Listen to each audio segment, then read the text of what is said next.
Hey, it's Kim Commando Today, your daily podcast to keep you up to date with all things digital and beyond. And I'd love to have you be a part of our podcast. You can make an appointment to speak with me. Just head over to commando.com, and on the top right, there's a button that says Email Kim. Fill that out, and that's it. All right, I always like to kick things off with something super interesting. And if you're a guy or a gal in a relationship, there's always that thought, what would our babies look like? Would they be beautiful? Would they be ugly? Well, first of all, I think all babies are just gorgeous. But if you want to know for sure, guess what? There's now an app for that. It's called Remini, and it's going super viral. And to try it out, you just download it from your favorite app store for your phone. And then there's something called the AI photo generator. And that's where the baby making magic happens. So what you do is you select 8 photos, at least 8 photos. If you can do 10 or 12, that's better, of you and your significant other. And then suddenly, poof, you see exactly what your little cherubs are going to look like. Now, here's the deal. I'd make a joke about the app, but you probably read it before, get it, read it, or... Oh, I know. Tough crowd. Hey, listen, it's going to get better. I promise. Oh, about that app, just want to let you know it's free for 3 days. So, and after that, guess how much it costs. You ready for it? $10 a week. Oh my gosh, $10 a week. So make sure that you definitely cancel and you remove the app within those 3 days. Hey, listen, I'm Kim Commando, of course, America's beloved digital goddess, here with you. It's the biggest show. It's the best show. It's the most trusted show about all things digital. And get ready to boost up that tech game, because tech is the secret sauce in everything that we do. And if you're a first-time listener, a big friendly welcome to you. And if you're a regular listener, hey, welcome back. You know what? I missed you. I know that I haven't seen you all week. We're just thrilled to have you with us. And of course, the ride is on over 420 top stations throughout the United States. And I'm streaming in your favorite radio app. Just search for my last name, Commando, of course. But if you're looking for a podcast or webcast without commercials, that's when you head over to the Commando community. And there's this big, shiny yellow button in the upper right-hand corner, and you just sign up there. And you get a free trial for 30 days, and after that, it's just a few bucks a month. And a big hello and salute goes out to all of our listeners on the American Forces Network Radio, serving over 375,000 U.S. service members in 175 countries, and 200 ships at sea get the Kim Commando Show.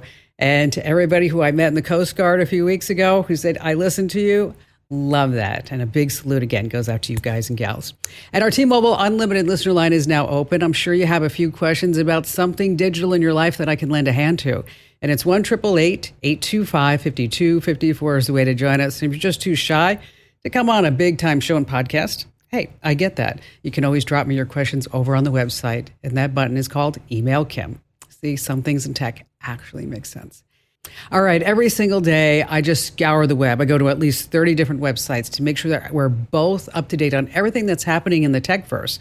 And this is part of the show where I like to tell you about 5 things you need to know. And we're going to start with the most wonderful time of the year. No, I'm not talking about Christmas in July. Well, almost. Amazon Prime Day. It was this past week, and they had low prices on just about everything. Now, it has become one of the biggest shopping events of the year.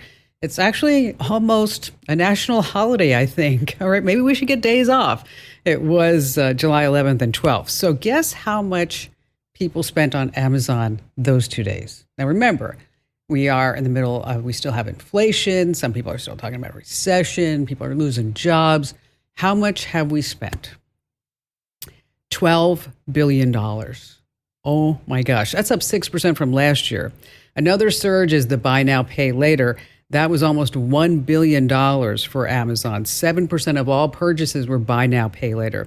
So the top selling item, you ready for it? Appliances, then housekeeping electronics. But what was the top selling item of all? You ready? Temptations cat treats. Okay, cat treats, that's right. Next up was the Amazon Fire Stick, and then Liquid IV. So what you can discern of all this is that Amazon Prime members, they love their cats, they watch TV a lot, and they need a cure for hangovers. All right, moving on to number 2, an unbelievable story about an Amazon delivery driver and a Ring doorbell. Wow, you got to listen to this. While a guy was delivering a package to a Baltimore customer, the Amazon driver claimed that when he rang the Ring doorbell, he was greeted with a racist slur. And without notifying the customer, Amazon just said, okay, we're just going to cut you off of everything. So they shut down the customer's doorbell, security cameras, his Amazon Echo account for about a week. So security footage proved that it was the doorbell itself that spoke to the driver, and that racist slur, it was, "Excuse me, can I help you?" And the Amazon driver was wearing earbuds at the same time. So now the homeowner says he's reevaluating his whole reliance on Amazon, and I just hope that Amazon driver got a kick in the pants for that. Number 3, talking about the heat. It's a heat wave, and I live in Phoenix, as you well know, and they were smack dab in the middle of our summer. And then I read this report about what if there was a 2-day blackout in Phoenix, Arizona? What would happen? Well, the results are pretty startling. They say that about 800,000 folks are going to end up needing medical help. And the problem in the Phoenix area is that there's only 3,000 hospital beds. But blackouts happen all across the country. And so what you want to do is make sure that you are totally prepared. You know, have an emergency kit ready to go, things like flashlights, battery-powered hand crank radios, first aid kits, a cooler, any meds that you take for a week, and beer. Yes, lots and lots of beer. Moving on to number 4, it's a new sensation. That's right. If you had to pick one piece of tech that you just got so totally frustrated about, what would it be? Would it be your computer? Would it be a printer? Well, now across the country, people are opening what they're calling rage rooms. That's right. For a minimum of $120, you can spend 30 minutes breaking things to your heart's content. And you know what the most popular item for people to destroy? You know what it is? It's a printer. That's right. The Washington Post, they wrote a whole report about this, and going all Hulk smash on a printer can be dangerous. In fact, some local governments are saying you can't smash printers because they got a lot of stuff on the inside. Even the old printers might have some lead, mercury, and other toxic materials. Definitely something that you don't want around, which reminds me of a joke that you're going to want to tell your family members and friends. You ready for it? What did the printer say when it ran out of paper? What did the printer say when it ran out of paper? Anyone? Oh, sheet. That's right. And finally, this coming in, a day in the life of the baby. That's right. It's a little game. Seems to be happening all over TikTok. It's called A Day in the Life videos, and they're catching on big time. And some show a day in the life of dogs, some people with like really unique jobs. There's a guy on YouTube, not on TikTok, by the way. I don't know if you've checked him out, but he's in Atlanta, and all he does is he drives his tow truck around. Barry was telling me about it. He's like obsessed with watching this guy drive a tow truck around Atlanta, and I guess maybe he needs another hobby. Anyway, let's go back to TikTok. Babies are the big thing on TikTok, baby videos. Parents are providing this voiceover, pretending to know exactly what the little munchkin is thinking, and they toss in some salty language here and there. One baby TikToker, Kaylee Varney, has over 500,000 followers, hanging on to her every word about her 4-month-old Isla girl. I don't know. What about privacy? What is privacy? Speaking of babies and computers, what does a baby computer call its father? What does a baby computer call its father? Anyone? Data. Yes. Data. I know. That was a rough one, too. I promise they're going to get better. Stick with me.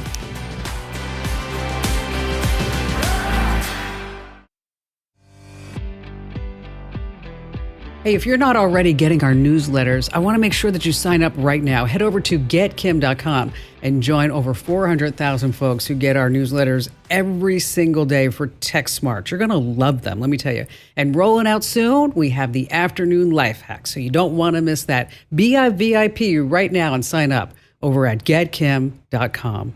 You ever sit back and wondering, like, why the heck did I get that particular ad on Facebook or Google or Amazon? And how did they know that I would be so interested in that? How are they targeting me? Okay, well, the answer is yes, algorithms, tracking, data, advertisers.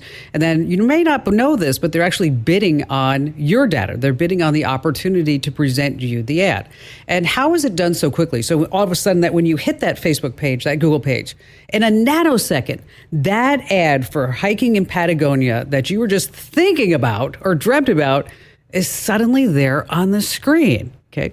Well, joining us to talk all about this is an investigative data journalist for The Markup, John Keegan. When I read this story, I thought, oh my gosh, you guys and gals just have to know what's going on behind the scenes.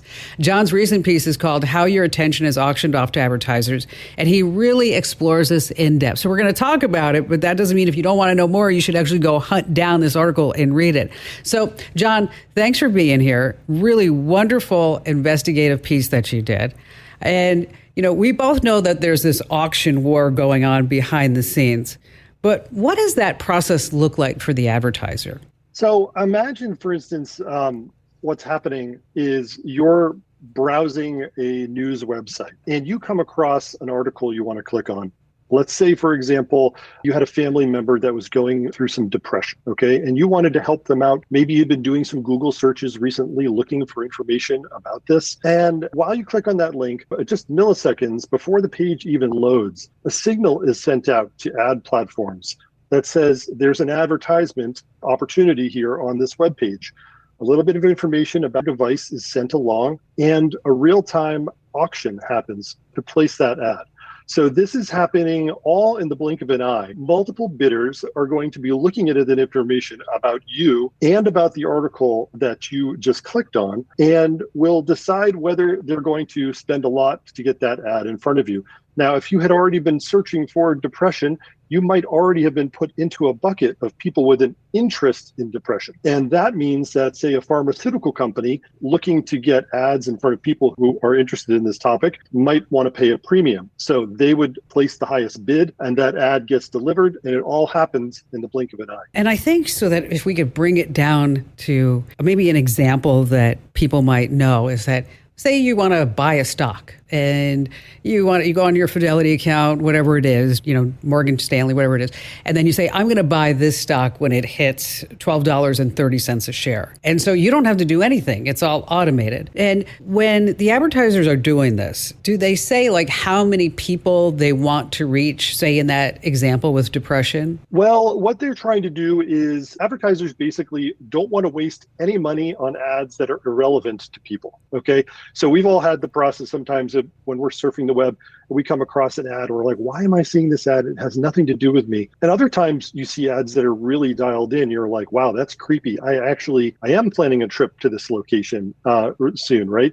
So the difference you're seeing there is when targeted advertising is actually being used to great effect. The advertisers may not have a specific quantity in mind, but they want to know not just that you are, say, interested in depression, but maybe a little bit more about you. So advertisers want to know not that you just bought a certain brand of chips. They want to know what your motivations were. What else were you buying in your supermarket shopping cart that day? What job do you have? How do you vote? What stores do you go to? This paints a fuller picture, and it also allows them to use artificial intelligence to kind of model audiences, people who might be likely to be interested in one topic or another. So how many different data points do you think these advertisers can clue in about a person in order to really say, they're going to be going to Home Depot this weekend because they're going to start remodeling the kitchen. So I want to show them some designs and to really put some maybe Kohler brands in front of them. So when they get there, they check out those faucets versus something else. Yeah, that's a really good example. That includes a lot of interesting aspects. It could be your Google searches. It could be previous visits to, say, a place like Home Depot that you've been to on a regular basis. All of those clues are used to predict whether you're going to be a person who's going to respond to that ad. And then they measure, did you see the ad? Did you click on it? Did you pause while scrolling? All those little signals get fed back into this loop, and they use it to refine these models continuously. So how do the advertisers get this information? Is it a culmination of where we each have a digital avatar somewhere in the cloud that keeps track of every little bit and thing that we do online and offline, and then they can maybe fine tune that and say, this is the personality, these are the top characteristics that we need, even down to the zip code? Yeah, as I was saying before, there's literally thousands of these little data points out there. It may seem like there's one giant file with all of your information in there, but it's really not like that. There are hundreds of companies in this space, and they're constantly taking information from all of these different aspects where your data touches a company. So, for instance, when you shop at the supermarket, when you're driving around in your connected car, when you're waiting in line to vote, these and using apps and doing web searches, all of those are real examples where this information gets collected, analyzed, and associated with you. Now, your name might not be there, but your name is actually not that great of an identifier. There's lots of people with common names, but the constellation of data points that you particularly have, the routes you drive, the things you buy, the information that you seek out online, that is extremely identifying. All these companies claim that they aggregate this information or they anonymize it so it can't be traced back to you. But we actually know from research that location data and shopping data in particular are extremely distinct and can be used to re-identify individuals. So there's a big privacy element here. Sure. I know there's a lot of privacy fatigue. People are kind of like, I'm being tracked everywhere. But this stuff does matter, and especially now as a lot of the laws in the United States have changed recently, women seeking reproductive health, for instance, now this stuff actually has legal ramifications. So the ground changes frequently. All right, John, here's the scoop. We need to hit the pause button for just a super tiny commercial break. Why? Because, well, we have a lot of bills to pay, okay? But don't worry. When we get back to our chat, what I want to do is dive headfirst, if it's okay with you, in the nitty gritty of the data that these companies have on us. Because, it's said that we just have this infinite amount of data that these big tech companies are tracking about this and these advertising companies. But not just that. I want to tackle about how we can give that data the old heave-ho. We can get rid of the data that they have collected on us. So I want you to stay with us.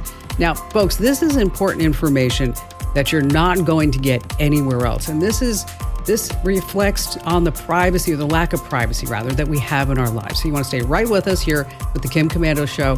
Don't leave us now.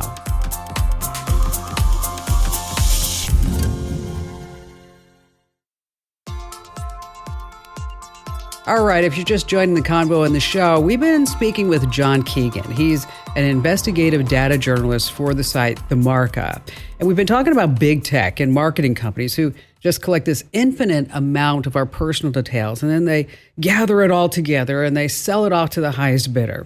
So now, John, I want to dive into this whole idea of our personal data for sale. I want to go a lot deeper.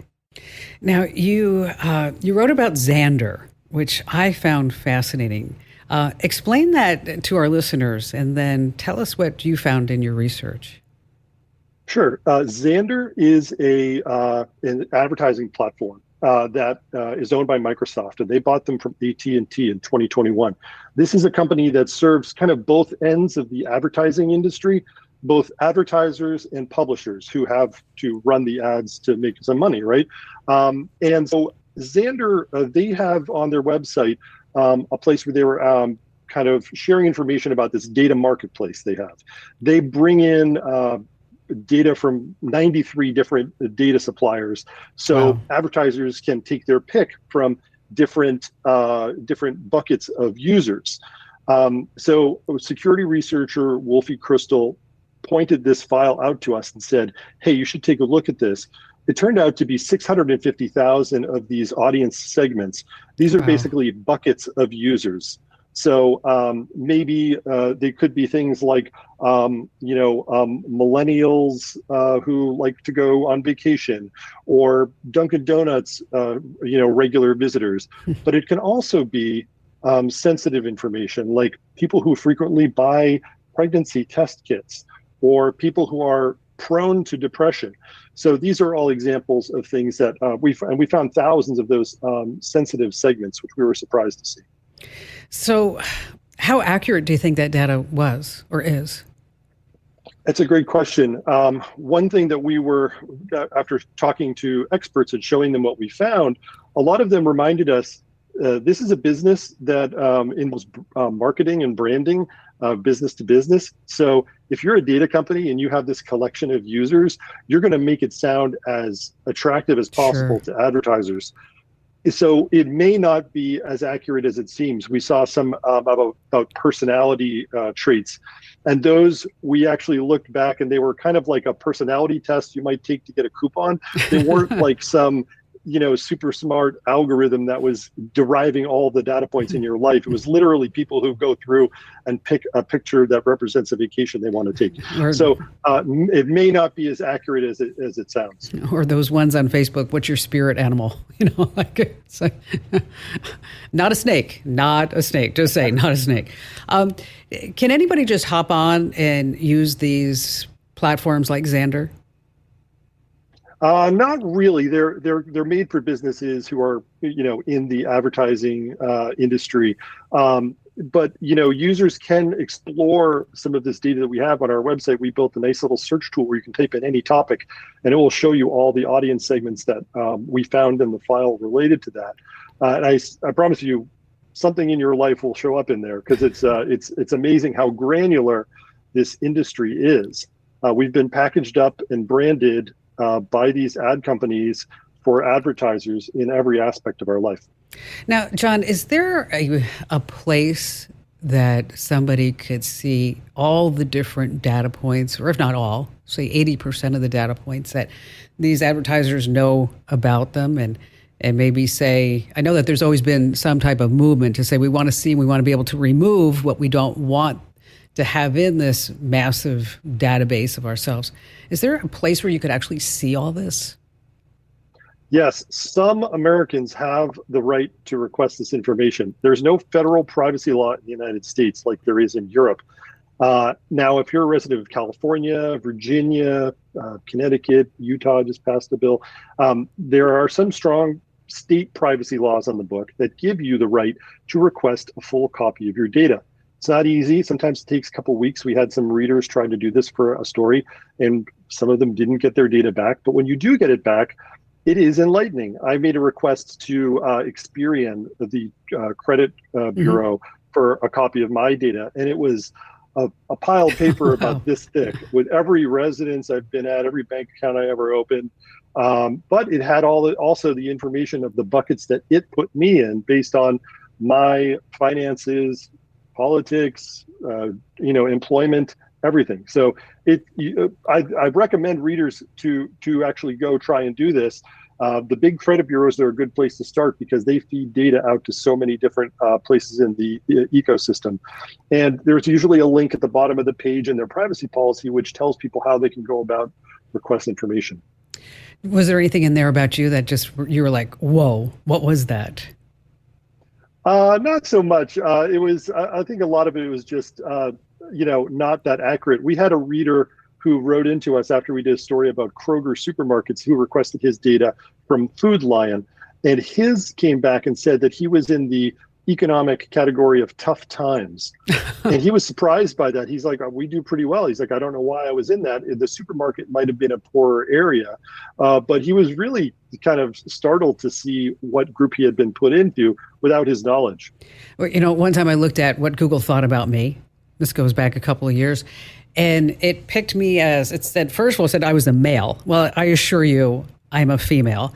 But I think because of my topics of interest that includes, fast cars, guns, a lot of tech, a lot of science, and all of a sudden it just said, oh, well, this must be a guy. Which, no, Kim Commando, I'm not. I will tell you that. Hey, John, thanks for joining us. Again, this story is called How Your Attention is Auctioned Off to Advertisers. You can find that over at The Markup. Really enlightening things. And John, if you ever do anything else like this, you always have an open invite to come on back on the show, please. Thanks for having me, Kim. I appreciate it. Nice talk. You betcha.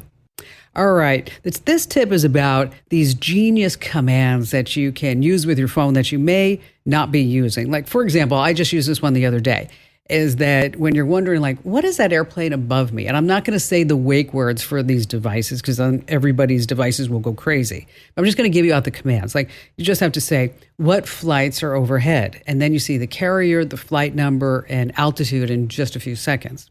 Now, what about the flashlight? Instead of fumbling around, just say, turn on the flashlight. And then you can also tell your phone, hey, turn off the flashlight too. Now, what if you are talking to somebody and they say, hey, let's get together next Tuesday, or you think, wow, I need to have a nail appointment next Friday. Then you can just say, add to my calendar, and then give all the details, and then your assistant on your smartphone will just go ahead and do that. You can also set a timer. This is super handy when you're making, say, poached eggs or spaghetti or whatever it is, or you're trying to say, I'm not going to be picking up my phone for the next 10 minutes. You can just say, whatever the wake word is, set a timer. You can also silence your phone on your way into church. Just say, hey, silence my phone, and then that's it.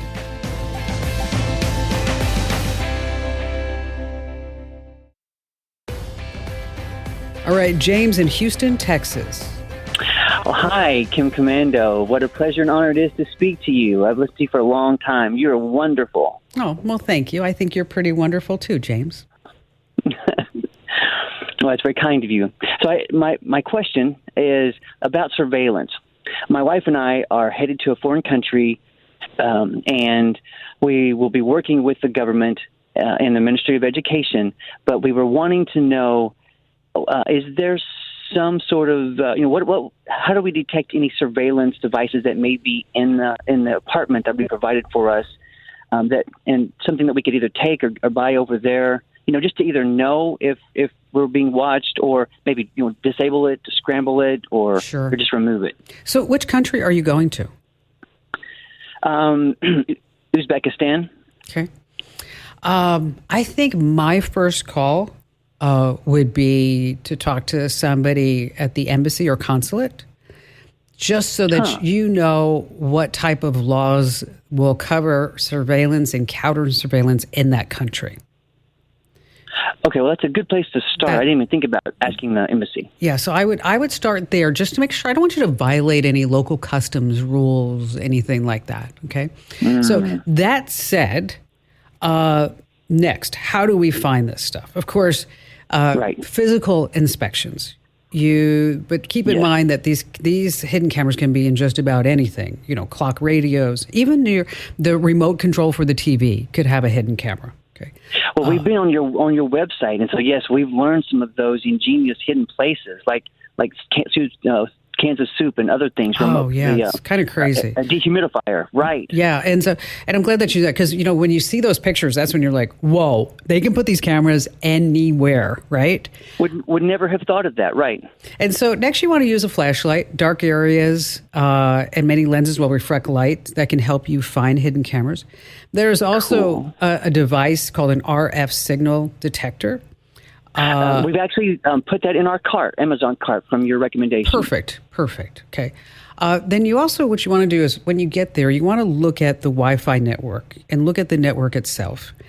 There are some apps that you can put on your phone, and it will tell you what devices are hooked up to that network. Now, that's not a fail-safe thing, but what you do is you look and see how many MAC addresses or how many different devices are on the Wi-Fi network. And then you can say, oh, well, I've got 3 and my lovely bride has 4, so there should be 7. Oh, wait, there's 10. What else could they be?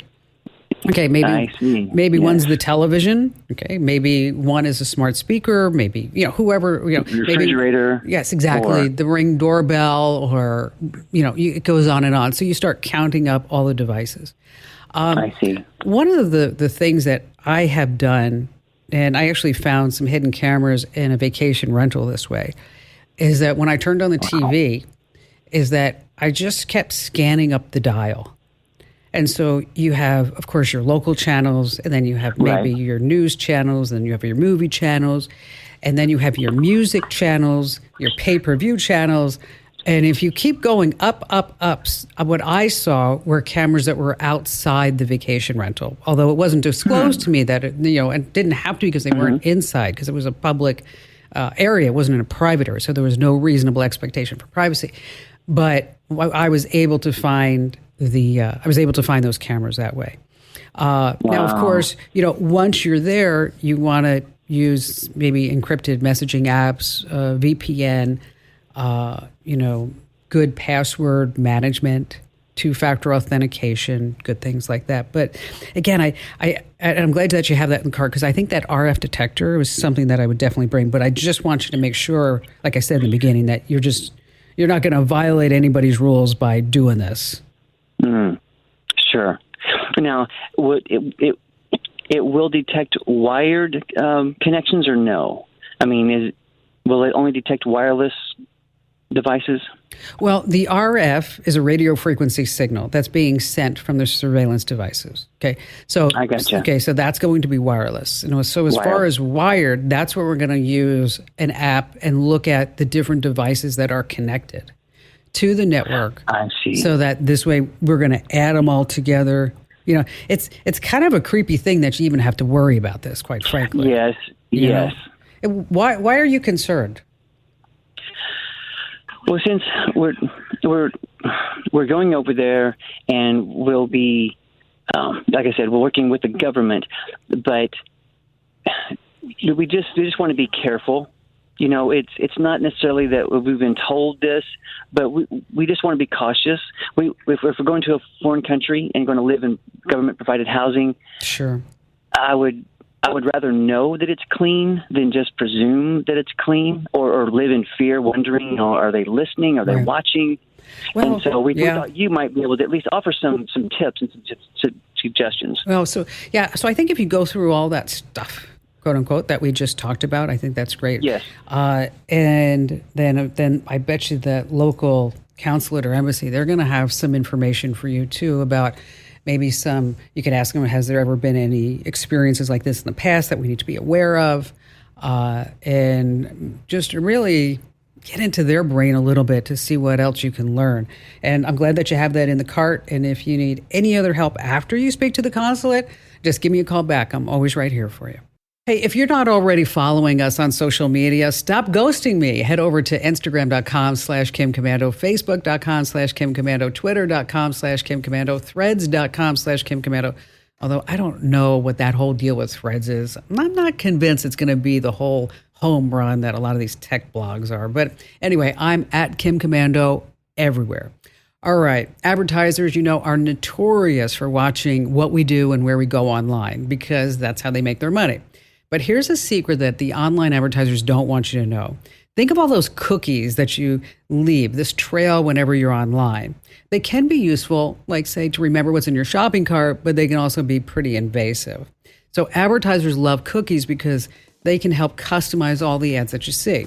And if the ads appeal to you, makes sense, is that you're more likely to click on them, which gives them a higher return on investment. Okay, so now for the secret. You can opt out of advertising cookies. You have to go to this address, optout.aboutads.info. And I know that's a mouthful. I'll post it on our social media, but it's optout.aboutads.info. It's a mouthful. Again, just look at our social media and I'll put a link there. Hey, do me a solid. Tell 3 friends about the Kim Commando Show and podcast because knowledge is power, and you can find me at commando.com. This program is a copyrighted production of Westar Multimedia Entertainment and protected by the copyright laws. Any rebroadcast or use of this program for commercial, business, economic, or financial purposes without the written permission of Westar Multimedia Entertainment is strictly prohibited.